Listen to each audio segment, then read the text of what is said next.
Jeff Sica.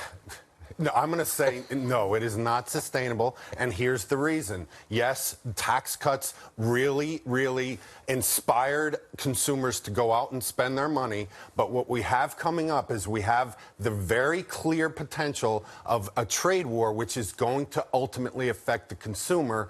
The consumer has driven GDP up to this. Actually, I'm surprised it wasn't even higher, the consumer spent so much. The consumer is going to be negatively affected, and it will pull us back. Now, if we're able to avert a trade war, we can see some momentum, but I don't think we could avert it at this point. I think the consumer will be somewhat affected. You don't think we can avoid a trade war? We got a deal with the Europeans. We look like we may have a deal with the Mexicans and maybe the Canadians, but China?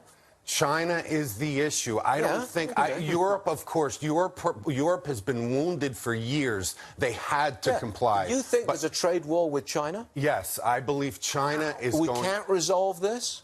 Of course, I want to be encouraged that we can. I want to encourage people that we can resolve it. But China is not going to back down, and nor is President Trump going to back down. We are going to see some damage to the consumer. Now, if that damage is longer term, then I think it's going to affect GDP in a drastic way. If not, let this be quick and let it be over. But it's going to have an impact. Susan Lee. Yes.